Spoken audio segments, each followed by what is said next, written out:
Bro, I'm honestly feeling pretty good. I've been blowing up my YouTube a little bit after that incident, so Really? I'm doing all right, yeah. Have you had like every single person in your entire life hit you up about it? Oh, yeah, 100%. Honestly, though, like a lot of my old homies and shit, they wasn't even hitting me up about it. Really? Yeah, it was mostly just like random people. They're not on the internet enough to like see They're it? on the internet, bro. They don't really care enough. I guess they kind of know me. They know the type of shit I be getting into, so I don't even bother. What's the primary criticism that you've been seeing in response as a result of that? I think the number one thing is like people trying to say that if they were in my shoes that it would have gone differently, Right. And they would have swung back and stuff. But I know a lot of y'all probably couldn't even see the angle and shit because you was blocking it and like people was standing in front of me. But I was trying to get some swings in on him like when I was getting beat on. Right. So yeah. I mean, I can't blame you for the way that went down. And can you have them like turn it down out there? Because I can fucking hear it. It's so annoying.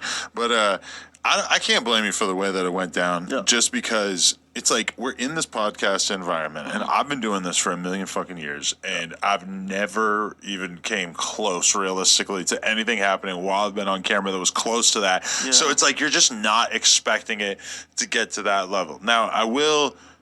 Yeah, like he did kind of like stand up and throw his fucking headphones off, and you were a little delayed in your reaction. My reaction was too slow, bro. I was sipping that Kratom, and I was just like, I wasn't in the right headspace. You know what I'm saying? Like, I knew what was coming when I called him a bitch, Right. but at the same time, like, I was high. You be off the Kratom like that? Yeah. What effect does that have on you? It's like an opioid, bro. I'm using it to quit drinking and Percocet and all that shit. I haven't touched that shit in months. So is it good? It's like that? Like chills you out? It feels pretty similar. It chills me out, relaxes me, makes me sleepy and everything. I must have done the wrong Kratom, dude, because I tried that shit back. You gotta get that shit in online. I'm trying to get a sponsorship for it because I'll be honest, so heavy. But nah, if you get the good shit, bro, it'll put you out. Wow, yeah. I love that Kratom played a role in how this went down. I mean, I'm not using it as an excuse. Like, my reaction time was just too slow because my reaction time was too slow. But I was high, right. And that probably played some type of role in Who influenced you to get into Kratom? Was it Joe Rogan? Nah. I don't even be watching Joe Rogan like that or really any podcast. But basically, I was just like, I need to quit drink mostly because it was eating up my money.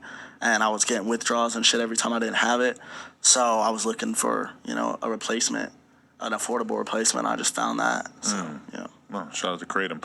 Anyway, so, all right, this is my thing about this, is that I felt like I didn't realize the extent to which you were sort of hyped up to confront suspect. And I didn't see a full interview, but I heard that there was an interview on another platform where I saw a clip on Reddit. That's where everybody should watch this clip. Is basically you sort of talking like in an angry way, and ODM Slim sort of like hyping you up in terms of like not taking the kind of abuse that you kind of took in the initial episode with Sharp and Suspect. Would you say that that's fair? Yeah, I don't even want to throw it like it was ODM's fault or the other dude. Shout out to Jinx. It was Drinks with Jinx podcast I was on.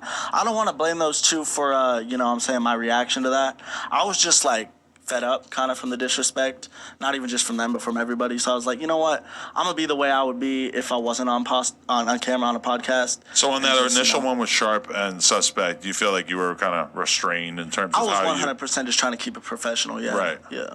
I wasn't trying to go off or nothing, not trying to throw any shade their way. I was just like, I knew what they was doing. They was trying to get the views. Obviously, that's what pays the bills. Right. So I was just kind of sitting there taking it, you know what I'm saying? But after that, I was like, I should have, spoke my mind a little more. So that's what I did in the next one. But so did ODM tell you that you shouldn't have just sat there and fucking have them yell at you on that first episode? He was telling me basically like, yo, bro, like you can't let another man disrespect you and all that. And I'm like, yeah, I know, but this is a camera thing. Like I felt like it would be different, But at the same time, he was kind of telling me after the fight, he was like, bro, why was you giving him that energy and all this? Like, why'd you do that? So I was like, you know what? I was just doing what I felt. I wasn't really listening to nobody else. Right. Yeah. So, I mean, what was it though that like made it get that aggressive? Because it felt like you calling him a bitch. Like, for sure, there's no excuse to ever hit a guest on a podcast. I mean, yeah. But at the same time, if there was going to be something that you could say verbally, let's be real, when it comes to like street shit or pimps or whatever, I know what I was doing when I said that. If you say bitch, if you say faggot, I mean, maybe even you could throw weirdo in the category. These are words that like realistic are going to make like a very large percentage of people just swing on you. Yeah, they're fighting words. And so in that moment, it was almost like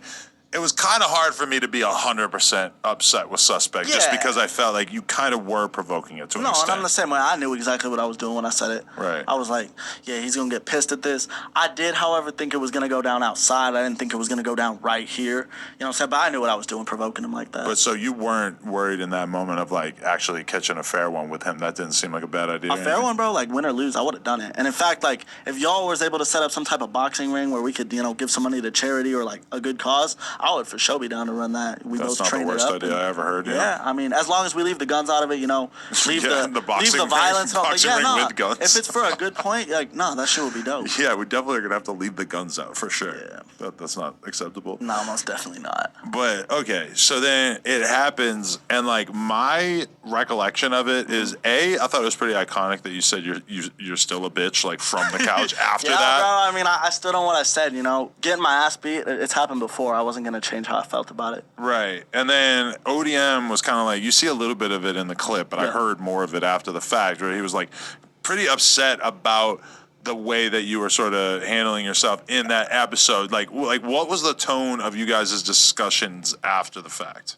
I'm gonna be honest, bro. Like, I fuck with ODM and everything, but he was like, a dad scolding me for fucking up and, getting my ass whooped. Right. Type shit. But was it like kind of contradictory because he was also the one who was basically telling you that you should have stood up to him and showed? Yeah, it was definitely like some contradiction in what he was saying. But you know what? Like I said, I don't blame him for my actions on that podcast. I blame myself for those actions. I took the consequences. I moved on from it. Right. Yeah. But you're still working with ODM? That's like a misconception a lot of people have. Like, people think he's my manager. I thought that as well. Yeah, no. Like, I met him on another podcast with like Big Weavy or something. Okay. And we were just chatting it up, and then he like gave me my number. I gave him, we gave each other our numbers, and then just started talking. But nah, it was more like some big homie shit. Okay. Definitely not manager though. So you guys were just hanging out at that time, and he was just kind of putting you on game, or what? I hadn't even met him in person. I met him in person at the Jinx with Drinks podcast. Or Drinks with Jinx, sorry. Did you feel like he was trying to have you be the next Crip Mac? I don't even know if he wanted to. I don't think he wanted me to be the next Crip Mac. It's hard to be the next Crip Mac. Yeah, That's a lot to bite off. I think he just wanted me to go up, capitalize off my image and stuff, which is what I was trying to do. But he definitely pointed me in the right direction to that. So shout out ODM. But you never had a conversation about finances or him managing you or anything like that? No, nothing like that. He wanted to make it clear to me from the beginning, like, bro, I'm going to give you good advice. I'm going to point you in the right direction to make you the connects. But you're not going to pay me. I'm not going to pay you. Like, this isn't a manager situation. Right. Yeah, and I'm still a free agent. I don't got no manager. Interesting. You're open to that, though? You're looking for it? To be honest, I mean, I can probably manage myself. Maybe in the future, bigger financial decisions. It is interesting. I feel like you've had like enough viral moments so far. Like the Soft White Underbelly shit was definitely a fucking moment. How many views is that at? Shit, I think it's almost at 2 mil, like 1.5. Come on, let's go. Yeah. And then like the fucking fight obviously was this whole thing. Yeah, that like, thing's going crazy right now. And now it's like everybody just like wants to know who the fuck are these people involved in all this. So like, how do you feel like you're going to be able to take this? Because some people were kind of shocked that you were cool with the idea of it coming out. Oh, 100% I was cool with that. Yeah. Because, like, when I left, everyone was like, we're going to keep this quiet for now and stuff. Yeah. I was like, I mean, I don't need to hide the truth from nobody. Right. I got my ass beat. Like, it's happened before. It'll happen again. Right. I got a wild mouth. A lot of people would prefer to keep it off camera. I mean, I ain't like that. I was doing it more for like self-serving reasons when we first had the conversation because I'm just thinking like, oh, this makes us look crazy. This is ridiculous. Okay. But then once I have a little bit of time to look back at it, I'm like, well, actually, it's like the most viral fucking thing I've ever seen in my life. We profit off of it. We both have been. So, yeah. I didn't take it as like, oh, I want to keep this under closed doors, like keep it quiet. I was like, it happened. Let's capitalize off of it. Right. Yeah. So how does all this impact your original mission? Because when you went on Soft 100 Ballot,